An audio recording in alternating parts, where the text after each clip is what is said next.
प्रभु, कलयुग का अंत कब होगा? कलयुग का अंत निकट है पार्थ।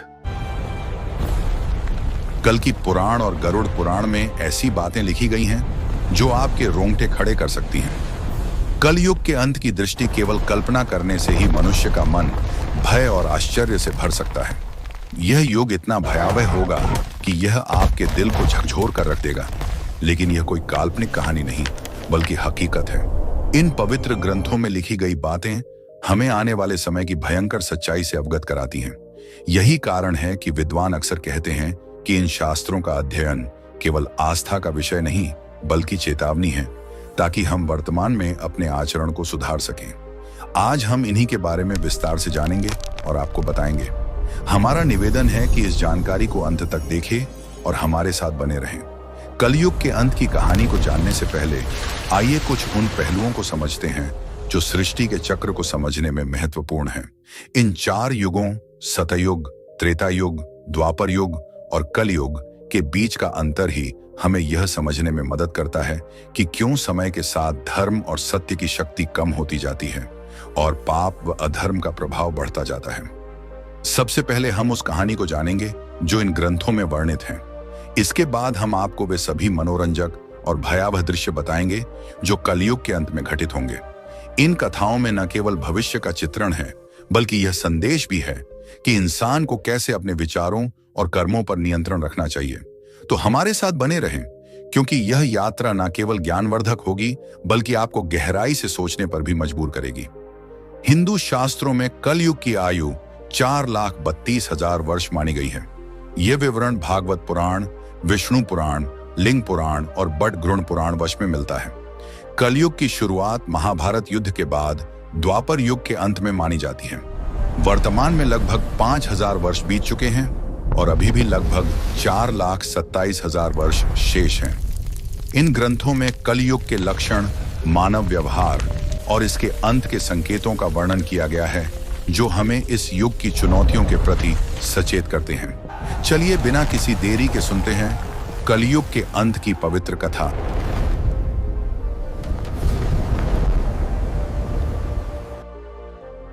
महाभारत के युद्ध की समाप्ति के पश्चात जब धर्मराज युधिष्ठिर हस्तिनापुर के सिंहासन पर आसीन हुए, उनके मन में सृष्टि के भविष्य को लेकर अनेक प्रश्न और चिंताएं उत्पन्न हुई। द्वापर युग अब समाप्ति की ओर था और कल युग के आगमन के संकेत स्पष्ट रूप से दिखाई देने लगे थे।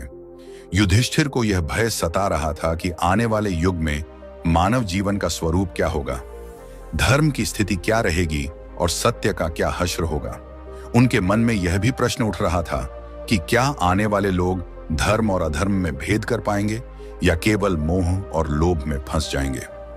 इस चिंता का समाधान पाने के लिए उन्होंने अपने चारों भाइयों भीम, अर्जुन, नकुल और सहदेव के साथ भगवान श्री कृष्ण से परामर्श करने का निश्चय किया।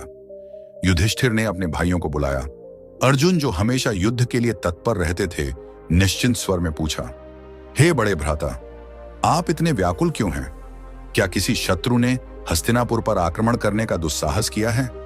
यदि ऐसा है तो आप आज्ञा दीजिए, मैं अभी जाकर उसका नाश कर दूंगा।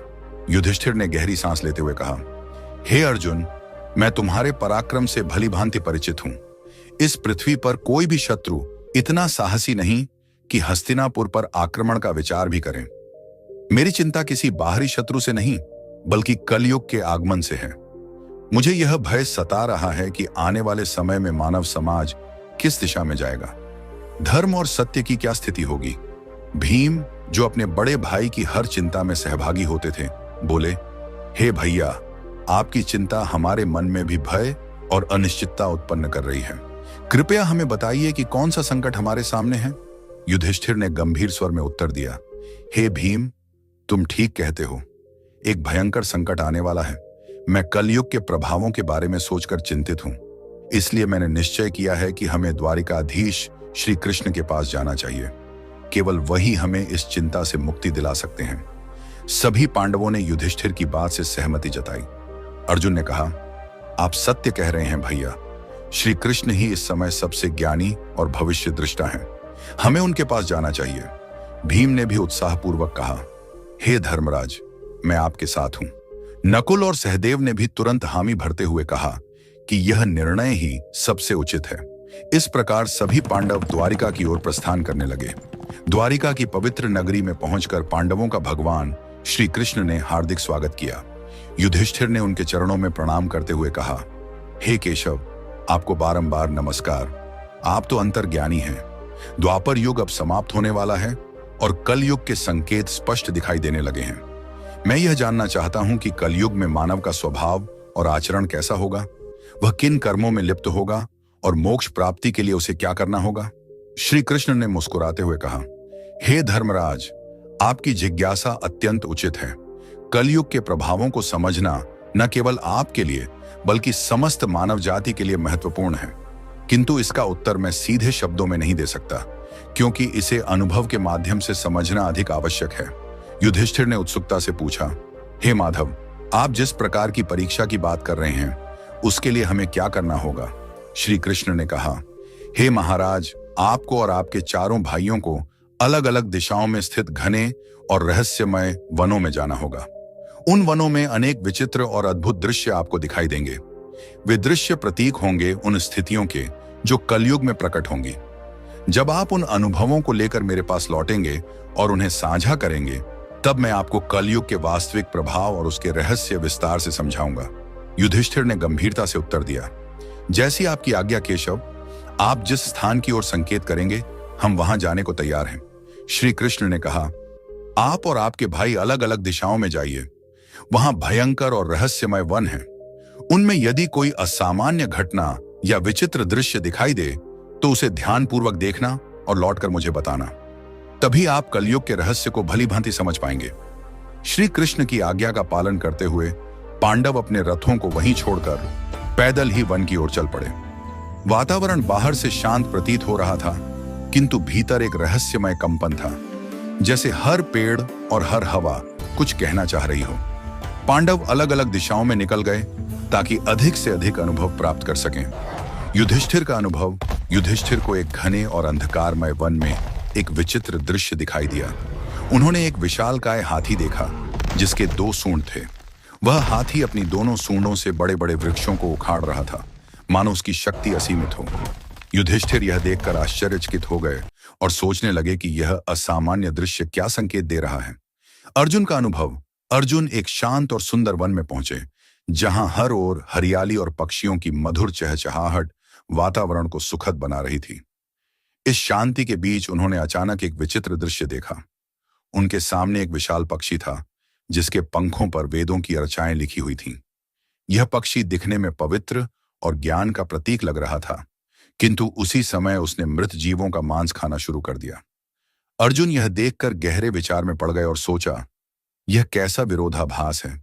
एक ओर पवित्र वेदों का ज्ञान और दूसरी ओर हिंसा व मांसाहार। भीम का अनुभव, भीम एक हरे भरे चारागाह में पहुंचे जहां गायों का बड़ा झुंड विचरण कर रहा था। वहां उनकी दृष्टि एक अद्भुत किंतु पीड़ादायक दृश्य पर पड़ी। एक गाय ने अभी अभी एक बछड़े को जन्म दिया था और वह अपनी ममता में उसे जोर जोर से चाटने लगी, लेकिन अत्यधिक चाटने के कारण बछड़ा लहूलुहान हो गया। भीम स्तब्ध रह गए और उनके मन में विचार आया, यह कैसी ममता है जो अपने ही बच्चे को चोट पहुंचा रही है। सहदेव का अनुभव, सहदेव एक शांत जलाशय के पास पहुंचे जहां 7 कुएं एक सीध में बने हुए थे। उन्होंने देखा कि 6 कुओं में जल भरा हुआ था, किंतु बीच का सबसे गहरा कुआं पूरी तरह से सूखा था। यह अजीब दृश्य देखकर सहदेव सोच में पड़ गए, आखिर यह संकेत किस ओर इशारा कर रहा है। क्यों सबसे गहरा कुआं, जो सबसे अधिक जल संग्रह करने योग्य होना चाहिए था, पूरी तरह खाली है। नकुल का अनुभव, नकुल एक पर्वतीय क्षेत्र की ओर बढ़े। ऊंचे ऊंचे पर्वतों पर घने और हरे भरे वृक्षों का सुंदर दृश्य देखकर उनका मन प्रसन्न हुआ, लेकिन अचानक उन्होंने देखा कि एक विशाल शिला पहाड़ से लुढ़क रही है। वह अपने रास्ते में आने वाले बड़े बड़े वृक्षों को बेरहमी से उखाड़ रही थी, किंतु जैसे ही वह शिला एक छोटे से नन्हे पौधे के पास पहुंची, अचानक वहीं रुक गई। नकुल यह देखकर विस्मित रह गए और सोचने लगे कि यह छोटा सा पौधा इतनी विशाल शिला को कैसे रोक पाया। शाम होते ही पांडव अपने अपने अनुभव लेकर वन से लौटे और श्री कृष्ण के पास पहुंचे। उन्होंने एक एक करके अपने देखे हुए दृश्यों को साझा किया। युधिष्ठिर ने कहा, हे प्रभु, मैंने 1-2 सूंडों वाला हाथी देखा। श्री कृष्ण मुस्कुराए और बोले, हे धर्मराज, यह दृश्य दर्शाता है कि कलयुग में शासक दोहरी चाल चलेंगे। वे ऊपर से धर्म और न्याय का दिखावा करेंगे, लेकिन भीतर से प्रजा का शोषण करेंगे। दोनों ओर से वे केवल अपने स्वार्थ साधेंगे। अर्जुन का अनुभव। अर्जुन ने कहा, प्रभु, मैंने एक पक्षी देखा जिसके पंखों पर वेदों की अर्चाएं लिखी थीं, किंतु वह मांस खा रहा था। श्री कृष्ण ने उत्तर दिया, हे अर्जुन, कलयुग में विद्वान और पंडित कहलाने वाले लोग ज्ञान तो रखेंगे, किंतु उनके हृदय पवित्र नहीं होंगे। वे वेदों और धर्म का प्रयोग केवल धन और प्रतिष्ठा पाने के लिए करेंगे। उनका आचरण ज्ञान के विपरीत होगा। भीम का अनुभव। भीम ने कहा, प्रभु, मैंने देखा कि एक गाय ने अपने बछड़े को इतना चाटा कि वह घायल हो गया। श्री कृष्ण ने कहा, हे भीम, कल युग में माता पिता का अति स्नेह बच्चों के लिए बंधन बन जाएगा। वे प्रेम तो देंगे, लेकिन वह प्रेम बच्चों को आत्मनिर्भर बनने से रोक देगा। ममता का अतिरेक भी पीड़ा का कारण होगा। सहदेव का अनुभव। सहदेव ने कहा, प्रभु, मैंने 7 कुओं में से देखा कि बीच का सबसे गहरा कुआं पूरी तरह सूखा था, जबकि बाकी 6 कुओं में पानी भरा हुआ था। श्री कृष्ण ने कहा, हे सहदेव, कलयुग में लोग बाहरी रूप से तो समृद्ध और धनवान दिखाई देंगे, किंतु उनके भीतर करुणा और सहयोग की भावना नहीं होगी। पड़ोस में कोई भूखा प्यासा मर भी रहा होगा, तब भी लोग आंख मूंद कर अपने स्वार्थ में डूबे रहेंगे। यह स्वार्थपरता ही कलयुग की सबसे बड़ी पहचान होगी। नकुल का अनुभव। नकुल ने कहा, प्रभु, मैंने एक विशाल शिला को पहाड़ से लुढ़कते देखा, जो अपने मार्ग में आने वाले बड़े बड़े वृक्षों को उखाड़ रही थी, किंतु एक छोटा सा पौधा उसके सामने आकर उसे रोक देता है। श्री कृष्ण ने उत्तर दिया, हे नकुल, यह दृश्य दर्शाता है कि कल युग में धन, शक्ति और सत्ता किसी को भी विनाश से नहीं बचा पाएंगे। लेकिन यदि कोई व्यक्ति सच्चे मन से भगवान का नाम ले और भक्ति में स्थिर रहे, तो वह नन्हे पौधे की तरह हर संकट को रोक सकता है। यही भक्ति इस युग में मनुष्य का सबसे बड़ा सहारा होगी। यह प्रसंग यही समाप्त होता है, लेकिन गरुड़ पुराण में एक प्रसंग आता है, जब गरुड़ जी ने भगवान विष्णु से प्रश्न किया, हे प्रभु, 4 युगों सतयुग, त्रेता युग, द्वापर युग और कलयुग में कलयुग को सबसे भयावह क्यों माना जाता है? इसके अंत के क्या संकेत होंगे और यह युग किस प्रकार समाप्त होगा? भगवान विष्णु ने उत्तर दिया, हे गरुड़, कलयुग में अधर्म, स्वार्थ और पाप का बोलबाला होगा। इसके अंत समय में कुछ विशेष संकेत प्रकट होंगे जो सृष्टि के विनाश की ओर संकेत करेंगे। आइए उन 5 प्रमुख संकेतों को समझते हैं। पहला संकेत, मानव आयु का ह्रास। कलयुग के अंतिम दौर में मनुष्य की आयु अत्यंत कम हो जाएगी। औसतन जीवन केवल 20 वर्षों तक सीमित रह जाएगा। लोग 12 वर्ष की आयु में ही वृद्धावस्था के लक्षण दिखाने लगेंगे। बाल सफेद हो जाएंगे, चेहरे झुर्रियों से भर जाएंगे और शरीर रोगों से ग्रस्त हो जाएगा। यह शारीरिक पतन केवल शरीर का ही नहीं, बल्कि मानव की जीवन शैली और नैतिकता के पतन का भी परिणाम होगा। लोग अस्वास्थ्यकर भोजन, अनियमित दिनचर्या और तनावपूर्ण जीवन के कारण शारीरिक और मानसिक रूप से कमजोर हो जाएंगे। स्त्रियां मात्र 8 से 9 वर्ष की आयु में ही संतान को जन्म देने लगेंगी, किंतु उनकी दुर्बलता इतनी होगी कि वे बच्चों का पालन पोषण ठीक से नहीं कर पाएंगी। बच्चे कुपोषण और कमजोरी से ग्रस्त होंगे, जिससे आने वाली पीढ़ियां लगातार अशक्त और रोगी बनती जाएंगी। इससे पारिवारिक और सामाजिक ढांचा पूरी तरह चरमरा जाएगा। लोग अपनी भौतिक इच्छाओं की पूर्ति में इतने उलझ जाएंगे कि रिश्तों और परिवार के प्रति उदासीन हो जाएंगे। इस संकेत से स्पष्ट है कि कलयुग के अंतिम समय में मानव की शारीरिक और मानसिक शक्ति का पूर्ण ह्रास होगा। समाज में अव्यवस्था, अशांति और अराजकता बढ़ेगी। आपसी प्रेम और विश्वास टूट जाएगा और केवल स्वार्थ ही जीवन का आधार बनेगा। यह स्थिति हमें चेतावनी देती है कि यदि संतुलित जीवन शैली और नैतिकता का पालन न किया गया, तो आने वाली पीढ़ियां अंधकार में डूब जाएंगी। दूसरा संकेत, पतिव्रता स्त्रियों का लोभ। कलयुग के अंत में नैतिकता और धर्म का इतना अधिक पतन होगा कि पतिव्रता स्त्रियां लगभग लुप्त हो जाएंगी। एक स्त्री कई पुरुषों के साथ संबंध स्थापित करेगी, जो समाज में नैतिक पतन और पारिवारिक विघटन का सबसे बड़ा संकेत होगा। उस समय विवाह और रिश्तों की पवित्रता समाप्त हो जाएगी। लोग धार्मिक कार्यों जैसे पूजा पाठ, श्राद्ध, अंतिम संस्कार और विवाह जैसे संस्कारों से पूरी तरह विमुख हो जाएंगे। जल की कमी के कारण लोग स्नान करना बंद कर देंगे, जिससे न केवल शारीरिक स्वच्छता बल्कि आध्यात्मिक पवित्रता भी नष्ट हो जाएगी। भोजन की आदतों में भारी परिवर्तन होगा, मांसाहार का बोलबाला होगा और सात्विक आहार जैसे फल, सब्जियां और अनाज दुर्लभ हो जाएंगे। लोग अपने पहनावे में भी भौतिकता को प्राथमिकता देंगे। वे चमकीले, तंग और भड़कीले वस्त्र पहनेंगे जो उनकी आंतरिक साधना और आध्यात्मिकता से दूरी को स्पष्ट रूप से दर्शाएंगे। समाज का वातावरण स्वार्थ, लालच, धोखा और कपट से भर जाएगा।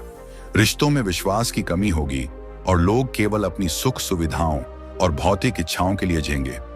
धर्म और कर्तव्यों से विमुख होकर वे केवल सांसारिक सुखों की तलाश करेंगे। यह स्थिति सामाजिक अविश्वास, अशांति और अनैतिकता को और बढ़ावा देगी। इसलिए गरुड़ पुराण ये शिक्षा देता है कि केवल धर्म और नैतिकता ही समाज को स्थिर और सौहार्दपूर्ण बना सकते हैं। तीसरा संकेत, वृक्षों का फलहीन होना। कलयुग के अंत समय में प्रकृति पर भीषण संकट छा जाएगा। वृक्ष फल और फूल देना बंद कर देंगे और केवल शमी वृक्ष ही जीवित रहेंगे। लोग शाकाहार को लगभग पूरी तरह त्याग देंगे और मांसाहार पर निर्भर हो जाएंगे। भोजन तामसिक और रोगकारी होगा, जिससे लोग अल्पायु में ही गंभीर बीमारियों का शिकार हो जाएंगे। गायों की पूजा का महत्व समाप्त हो जाएगा। लोग उन्हें केवल दूध और मांस के लिए पालेंगे। यह संकेत प्रकृति के प्रति मानव की लापरवाही और अंधाधुंध दोहन का परिणाम है। वनों की अंधाधुंध कटाई, प्रदूषण और प्राकृतिक संसाधनों के दुरुपयोग से पर्यावरण का संतुलन पूरी तरह बिगड़ जाएगा। वृक्षों का फलहीन होना और जलवायु असंतुलन समाज में भोजन की भारी कमी पैदा करेगा। लोग भूख और कुपोषण से ग्रस्त होंगे और आने वाली पीढ़ियां लगातार दुर्बल होती चली जाएंगी। यह स्थिति हमें चेतावनी देती है कि प्रकृति का संरक्षण और उसके प्रति सम्मान ही मानव अस्तित्व को बचा सकता है। चौथा संकेत, अल्पवृष्टि। कलयुग के अंतिम चरण में वर्षा अत्यंत कम हो जाएगी। खेतों में अन्न का उत्पादन लगभग बंद हो जाएगा। जो थोड़ा बहुत अन्न उगेगा वह बेमज्जा, रसहीन और पोषक तत्वों से रहित होगा। फलों में मिठास और रस का अभाव हो जाएगा। लोग भोजन और पानी के लिए तड़पेंगे। उस समय केवल बकरियों का दूध ही एकमात्र सहारा होगा, जो प्राकृतिक संसाधनों की भयावह कमी को स्पष्ट रूप से दर्शाएगा। यह स्थिति सामाजिक और आर्थिक संकट को और गहरा कर देगी। लोग जीवन की मूलभूत आवश्यकताओं जैसे भोजन और जल के लिए संघर्ष करेंगे। खेती और कृषि कार्य पूरी तरह ठप हो जाएंगे। इससे समाज में भुखमरी, अशांति और हिंसा बढ़ेगी। यह संकेत बताता है कि पर्यावरणीय विनाश और मानव की लापरवाही ही आने वाले संकटों की जड़ है। गरुड़ पुराण इस प्रसंग के माध्यम से हमें याद दिलाता है कि प्रकृति का संरक्षण, संतुलित जीवन और धर्म पालन ही मानवता को बचा सकते हैं। इसके बाद भगवान विष्णु और गरुड़ जी का यह प्रसंग समाप्त होता है। आइए अब जानते हैं कि किस तरह से कलयुग का अंत होगा। कलयुग के अंत का सबसे भयावह संकेत होगा 7 सूर्यों का उदय। भगवान विष्णु स्वयं सूर्य की अग्निमय किरणों में विराजमान होकर समस्त पृथ्वी का जल सोख लेंगे। 7 सूर्यों की तीव्र तपिश से नदियां, समुद्र, तालाब, झीलें सब सूख जाएंगे। पृथ्वी का हर जीव, हर वृक्ष और हर पर्वत उस असहनीय गर्मी से जलकर राख हो जाएगा। धरती की सतह पर केवल धधकती हुई राख और राख से उठता धुआं रह जाएगा। यह दृश्य संपूर्ण सृष्टि के अंत का उद्घोष होगा। इसके बाद भगवान विष्णु रुद्र रूप धारण करेंगे और ऐसे प्रचंड मेघ उत्पन्न करेंगे जो 100 वर्षों तक लगातार बरसेंगे। यह वर्षा साधारण वर्षा नहीं होगी। उसकी बूंदें वज्र के समान कठोर और प्रलयकारी होंगी। निरंतर बरसते जल से पृथ्वी जलमग्न हो जाएगी, पर्वत समुद्र में डूब जाएंगे और शेष जीवन लहरों में विलीन हो जाएगा। संपूर्ण संसार का अंत हो जाएगा और यह प्रलय सृष्टि के चक्र का स्वाभाविक चरण सिद्ध होगा। एक अंत जो नई शुरुआत का मार्ग खोलता है। जब अधर्म, पाप और स्वार्थ अपनी चरम सीमा पर पहुंच जाएंगे, तब यह संहार अनिवार्य होगा। किंतु यह विनाश केवल नाश का प्रतीक नहीं, बल्कि शुद्धिकरण की प्रक्रिया है। भगवान विष्णु ने गरुड़ जी से कहा, यह अंत एक नई सुबह की भूमिका है। जब वर्तमान सृष्टि नष्ट हो जाएगी, तब परमात्मा अपनी इच्छा से एक नई, शुद्ध और पवित्र सृष्टि का निर्माण करेंगे। उस नई सृष्टि में धर्म, सत्य और आध्यात्मिकता का पुनरुत्थान होगा। केवल वे प्राणी वहां स्थान पाएंगे जिन्होंने धर्म और सत्य का पालन किया होगा। यह संदेश हमें यह शिक्षा देता है कि चाहे परिस्थिति कितनी ही विकट क्यों ना हो, धर्म और सच्चाई का मार्ग कभी नहीं छोड़ना चाहिए, क्योंकि यही मार्ग हमें प्रलय के अंधकार के बाद आने वाली नई सृष्टि में स्थान दिलाता है और हमारे जीवन को सार्थक बनाता है। तो मित्रों, यह थी कलयुग के अंत की दिव्य भविष्यवाणी, जो हमें धर्म और सत्य के मार्ग पर चलने की प्रेरणा देती है। अगर आपको यह ज्ञानवर्धक कथा अच्छी लगी हो तो अभी लाइक कीजिए, अपने परिचितों के साथ शेयर कीजिए और ऐसे ही और रहस्यमयी व धार्मिक वीडियो के लिए हमारे चैनल को सब्सक्राइब करना ना भूलें। और हाँ, अगर आप भी भगवान पर अपना विश्वास रखते हैं तो अभी कमेंट बॉक्स में पूरे मन से लिखिए, जय श्री कृष्ण।